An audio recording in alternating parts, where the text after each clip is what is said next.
Good evening everyone. আজি তোমালোকক মই ইন্ডাইসেস চ্যাপ্টাৰটো কৰাই দিম। ইন্ডাইসেস কি হয়? ইন্ডাইসেস বহুত ইম্পৰ্টেণ্ট হয়। এটো গভৰ্নমেণ্ট এক্সাম বুলি কোৱা আৰু বাকি তোমাৰ ক্লাছ 11 তোমাৰ BMST সাবজেক্টটো লাগে তো বাকি স্কুল লেভেলটো লাগে তো ভিডিওটো ভালকে ধ্যান দি চাবা। তো ঠিক আছে, চাও আমি কি ইন্ডাইসেস বস্তুটো কি হয়। তো ইন্ডাইসেস নরমালি কি হয়, যিকোনো বস্তু কেইবাৰ মাল্টিপ্লাই হৈ আছে এটা বস্তু, যেনেকুৱা এইটো চোৱা 2 কিউব 2 কিউবত কি হয় 2 into 2 into 2 তিনটা 2 মাল্টিপ্লাই হৈছে না কেইবাৰ হৈছে 8 হৈছে না ৰিজাল্ট। তো এইটো 2 ইজ দ্য বেস আৰু সেইটো 2 টো ৰিপিট কেইবাৰ কৰিছে তিনিবাৰ কৰিছে হয়নে, তিনিবাৰ মাল্টিপ্লাই হৈছে। তো সেইটো কৈ আছে 2 is the base and 3 is the index.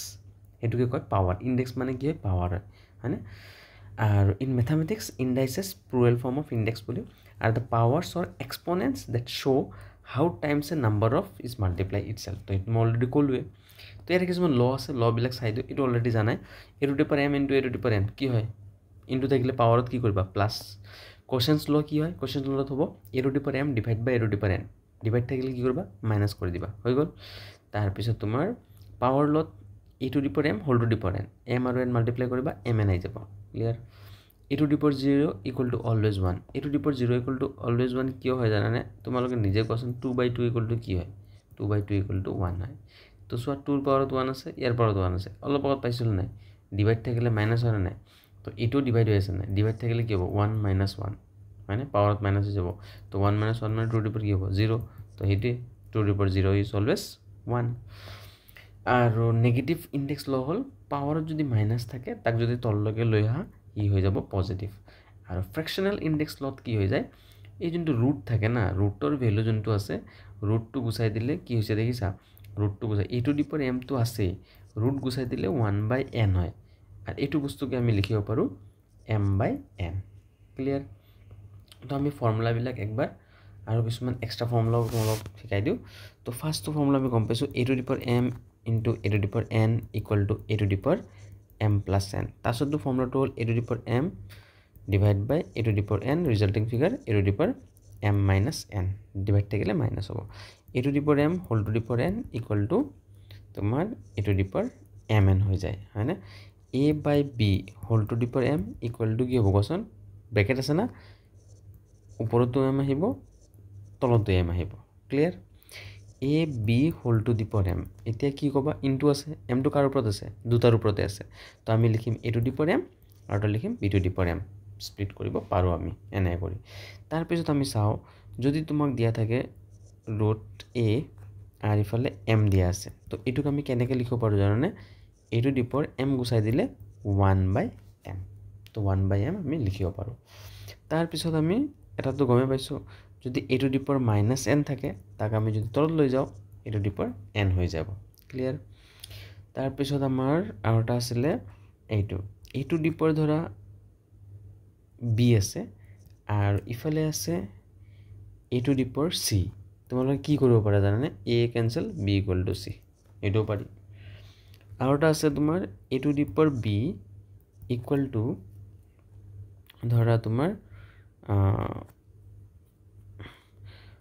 c to the power b, এনেকুৱা কেছত পাৱাৰটো সেম আছে, cancel a equal to c লিখিব পাৰা। তো এইটো ফৰ্মুলা আমি হেৰি কৰিব পাৰোঁ।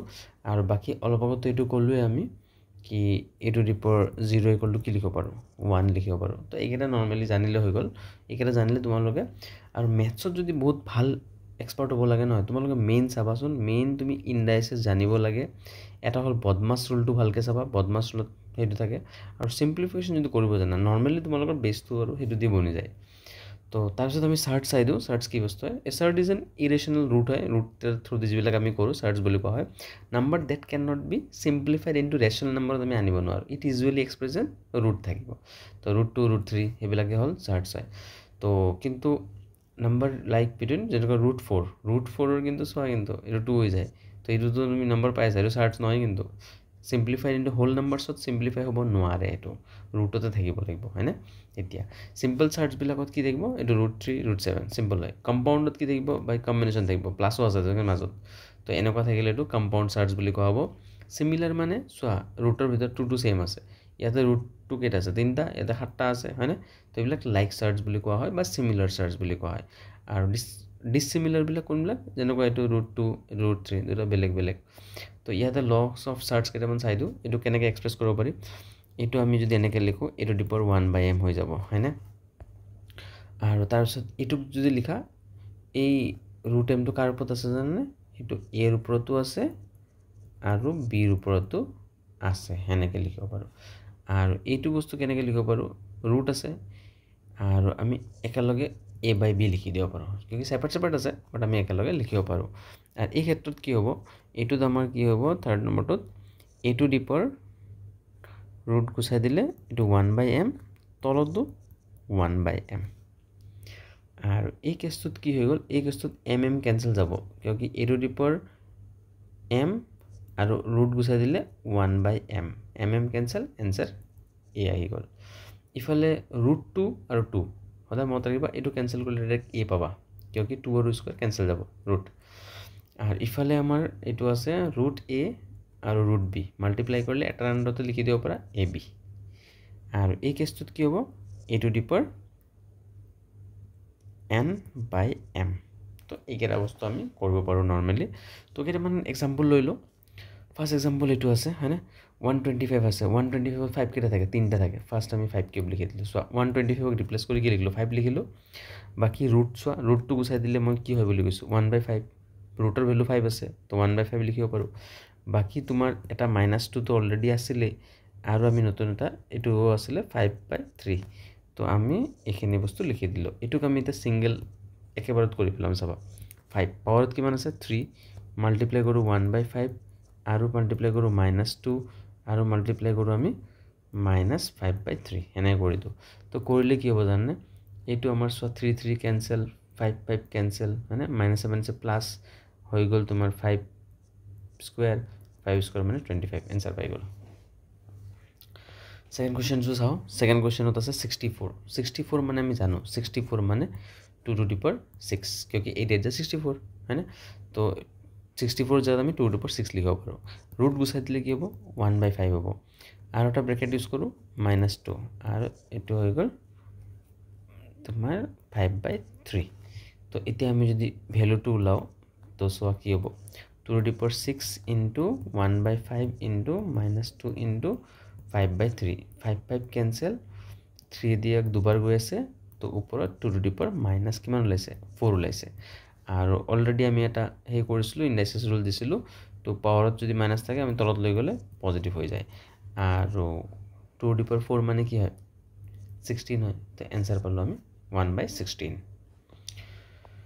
क्वेश्चन नंबर 3 টু চাও क्वेश्चन नंबर 3 টু আমাক দিয়া আছে এনেকে তো আমি ইয়াতো সেম 64 মানে 2 to the power 6 প্ৰথমতে কৰিলো আৰু ওপৰত আছে 1 হোল টু দি পাৱাৰ 1/2 আৰু এটো ৰুট গুচাই দিলে 1/3 হৈ যাব হয়নে ইয়াৰ পিছত আমি কি কৰিম সোয়া ইয়াৰ ওপৰত আমি 2 to the power 6 আছে এই দুটা মাল্টিপ্লাই কৰিব পাৰো হাফ ইনটু 1/3 তো হাফ ইনটু 1/3 হলে এতিয়া কি হ'ব 2 to the power 6 ইনটু এই 3 2 যে কিমান হয় 6 হয় না ইয়াতে 1/6 6 6 ক্যান্সেল থাকি যাব 1/2 তোমালৈ কবা কি এইখিনি বস্তু 1 ৰ ওপৰত কি এপ্লাই হয় না 1 ৰ ওপৰত জিয়ে কৰি থাকে आंसर হদে 1 এ ওলাই তো হেতু মই কেনে শো কৰা নাই ওপৰত নহলে এটোৰ ওপৰতে এপ্লাই হৈ আছে কিটো কোশ্চেন আহো এটো কোশ্চেনত তোমাক দিছে 64 আছে না এটো 2 to the power 6 হল আৰু এটো x to the power 3 ইফালে আছে ডিভাইড থাকিলে এটো হ'ব 27 মানে কিমান 3 কিউব है ना 3 কিউব হয় আৰু ইফালে আছে a to the power -3 আৰু ব্র্যাকেটত দিয়া আছে -2/3 তো এতিয়া আমি চাও কি 2 to the power 6 আছে এই যোনটো ব্র্যাকেট আছে -2/3 সবৰ লগতে এপ্লাই হ'ব তো x to the power 3 into -2/3 divide আছে 3 to the power 3 into -2/3 আকৌ a to the power -3 into -2/3 তো ৰিজাল্ট কিমান পাম আমি চাও এটো আমাৰ কি হ'ব 3d to তো ক্যান্সেল হৈ আছে 3 to the 6 মানে 2 to the power -4 পালো আর ইফালে পাই গলো 3 3 cancel x to the power -2 তলতো 3 3 ক্যান্সেল 3 to the power -2 আর এটো ক্যান্সেল -7 is প্লাস এটা হ'ব a to the power 2 তো এখানে রিজাল্ট পালো এটোক আমি যদি ভালকে লিখো তো কেনেকুৱা হ'ব জানানে ভালকে লিখিলে সোয়া ভালকে লিখিলে এটো তোমাৰ যে আছে 2 to the power -2 এটো লৈ যোৱা তলত তো আৰ ওপৰত যাব 3 স্কোয়াৰ ইয়াতে হৈ যাব 2 টু দি পাৱাৰ 4 আৰু এইটো যাব তলত আৰু এই স্কোয়াৰটো তলত আছে তো 3 3 যে কিমান হ'ল 9 হৈ গ'ল 2 টু দি পাৱাৰ 4 মানে 16 হৈ গ'ল x স্কোয়াৰ a স্কোয়াৰ